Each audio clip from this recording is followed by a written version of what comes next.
সুদেব, তোর সাহস তো বড় কম নয়। তুই লাজুকে নিয়ে আমাকে জড়িয়ে এত খারাপ খারাপ কথা বলছিস। তোকে আমি আজকে মেরেই ফেলবো। এমনটাই সুদেবকে উদ্দেশ্য করে বলে অনুভব। কিন্তু হঠাৎ কেন এরকম কথা বললো অনুভব?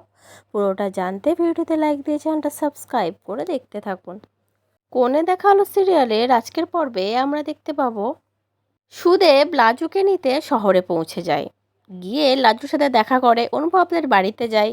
গিয়ে লাজুকে বলতে থাকে, তোর তো ছুটি পড়ে গেছে তাই না লাজু? তাহলে তুই আর এখানে থেকে কি করবি? চল আমার সাথে গ্রামে ফিরে তোর শহুর বাড়িতে যাবি তো তুই।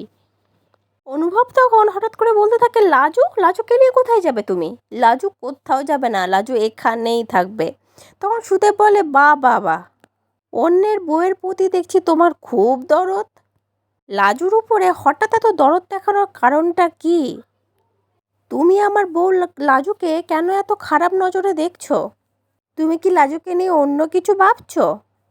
আর এই সব কথা শুনে তো অনুভব প্রচণ্ড রেগে যায়। রেগে গিয়ে সুদেবের কলার চেপে ধরে ধরে বলতে থাকে, তোর সাহস তো বড় কম নয়।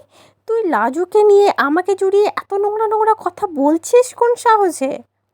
তোকে আজকে আমি এখানেই মেরে ফেলবো, দেখ তোর অবস্থা আমি কি করি। এই বলে সুদেবের পুরো কলার চেপে ধরে। আর সুদেব তো পুরো নিঃশ্বাস নিতে পারছিল না, এমন অবস্থা। তখন অনুভবের মা তাড়াতাড়ি করে ছুটে এসে অনুভবকে সুদেবের কলার ছেড়ে দেওয়ার কথা বলে। কিন্তু অনুভব তো কিছুতেই ছাড়তে চায় না। অনুভবের মা বলতে থাকে, তুই ছেড়ে দে সুদেবকে বাবা, কৃষ্ণ ছেড়ে দে তুই ওকে। আর অন্যদিকে আমরা দেখতে পাই লাজু কি করবে আর ভেবে পায় না। না অনুভবকে ছাড়াতে পারছে, না সুদেবকে সেখান থেকে বের হয়ে যেতে বলছে। লাজু কাঁদতে থাকে, তার মাথা কাজ করে না যে সে এখন কি করবে।